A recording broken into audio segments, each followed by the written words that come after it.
Ça peut représenter combien financièrement un événement comme le K54? C'est-à-dire quoi? En termes de revenus ou en termes de coûts? En termes de coûts, déjà. En termes de coûts, t'es facilement à 700 000 euros.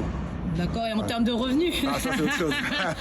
On en parlera une autre fois. D'accord, il n'y a pas de souci. Salut Brut, c'est Christa. Comme vous pouvez le constater, je suis en pleine immersion dans les préparatifs du Quai 54 et moi je vais rencontrer Amadoun Sidibé, le fondateur de cet événement mythique. C'est le plus grand tournoi de streetball au monde et ensemble, on va découvrir l'envers du décor. Vous êtes prêts?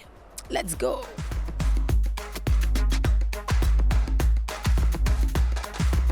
Vous êtes combien à peu près 200. 200 personnes? 220 personnes. Ok, d'accord. Donc tu peux nous présenter un peu? Ça c'est Ati. Et ça fait combien de temps que toi tu bosses avec Amadoun alors? 10 ans. Ah ouais. Ah oui, ça fait 10 ans. C'est de la longévité hein? Ah, sinon ça marche pas. Ouais. T'as vu, il y a la relève qui est là. Hein. Il s'occupe de toute la partie nourriture. Abdoulaye, mon frère, qui travaille aussi sur l'événement depuis des années, qui lui s'occupe de la partie VIP. Des gens qui ont acheté des tickets bien chers, non? Pour être tout en bas sur le courtside et tout. Quand on dit Amadoun, on dit Quai 54, forcément il y a la paire qui va avec. Ouais, Hein? ça, c'est une des paires de cette année. D'accord. Parce que c'est vrai, chaque année en fait il y a un design spécifique. Qui est produit par Thibaut de Longeville. Thibaut, il fait des collections. Il vient, il me montre, il me dit t'aimes pas, non. Pendant chaque année, on a fait des collections un peu à tendance africaine. Et on a travaillé sur un côté un peu motorsport, racing, non, pour changer un petit peu. Il y a beaucoup de gens qui se disent mais comment se fait-il que le K54 se trouve actuellement donc à Roland-Garros?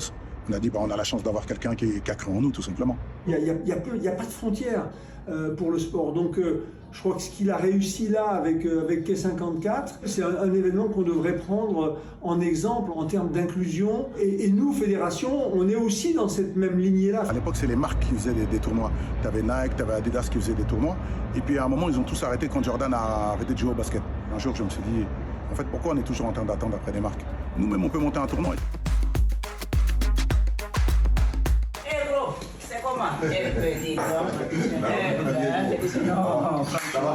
Mais pourquoi ta maman te dit qu'elle t'aurait pas reconnu?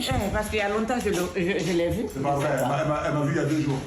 C'est vrai, je l'ai vu. Enfin, mais je veux le voir tous les jours, c'est pour ça. On est en famille, on se laisse pas. Voilà, et c'est ça l'éducation qu'on a reçue. L'éducation africaine.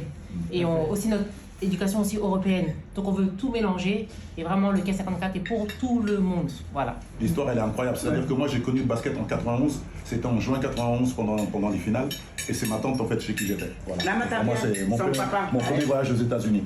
Ah, c'est elle en fait qui t'a donné la passion du basketball. En tout cas, ouais, c'est clair. En tout cas, elle et son mari m'ont donné la passion à l'époque parce que je connaissais pas du tout le basket. Et t'avais quel âge à l'époque? 16 ans. D'accord. Ouais, j'avais 16 ans. Tout ça, c'est les équipes du Quai 54, c'est les gens qui travaillent avec nous. Tout ça, c'est des bénévoles. Bon, il y a des personnes qui sont aussi payées, mais la plupart, c'est des bénévoles. Là, ils sont en train de récupérer leur équipement. Comme ça, après ça, on sera prêt pour ce week-end. C'est important, en fait, que visuellement, on soit fort. C'est une histoire de famille, le Quai 54. Il n'y a pas moi seul du tout. Almami, Ama, qui sont là depuis le début, donc qui, eux, gèrent le staff depuis des années. Tu comprends ce que je veux dire? Il y a Saïd qui est là aussi. Il est occupé, comme d'habitude, il est toujours au téléphone. Toi, tu fais quoi exactement en fait, Saïd?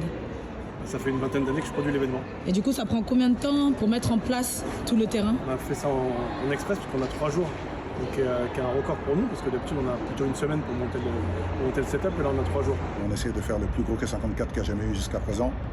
On va faire 2 fois 10 000 personnes par jour, donc 20 000 personnes sur un week-end. On attend beaucoup de monde, beaucoup d'étrangers. Bref, on a envie de faire briller Paris le week-end prochain, Inch'Allah. J-1, tu te dis quoi? J-1, franchement, honnêtement, je te dis la vérité, Roland Garros comme ça, là, à quoi je pense? J'aurais bien voulu que mon papa, il voit ça. En vrai. Parce que lui et moi, on se taquinait beaucoup, tu vois, non? J'aurais bien voulu qu'il dise, ah, mon fils, quand même, t'as bien bossé, mais bon, c'est pas grave. Allah fait qu'il nous regarde de là-haut, donc ça va, Dieu merci aussi, c'est bon. Là, je suis avec Thibaut de Longeville, le cofondateur de l'événement, et c'est la personne, en fait, qui fait tous les designs qu'on voit là, en tout cas, qui sont là aujourd'hui. C'est moi, je suis le maître de cérémonie. Depuis 23 ans, on est là, c'est le meilleur, c'est le plus grand tournoi de street basket au monde. Donc voilà, on est fiers, on est content, on est à Roland-Garros, c'est du très très lourd. On est fiers de nos origines, hein, de toute façon. C'est vrai qu'on est né, on a grandi en France, mais tu vois, on est régulièrement en Afrique. D'ailleurs, tu vois, le futur du K54, entre guillemets, on espère en tout cas que 2026, on va pouvoir commencer K54 Afrique.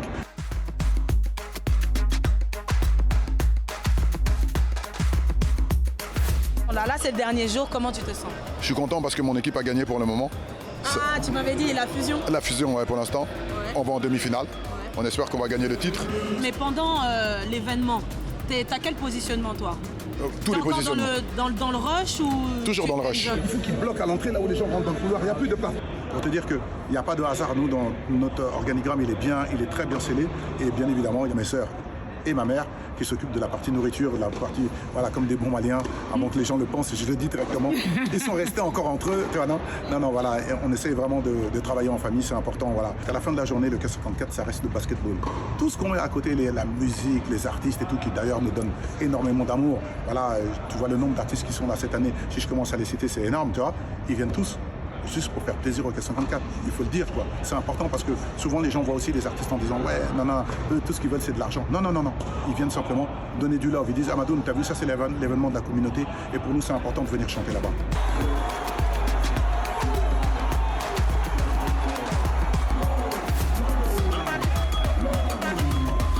Comme quoi vraiment, des fois, les choses commencent petites, elles deviennent grosses et c'est important que les gens croient en ce qu'ils font si vraiment ils sont bons, quoi.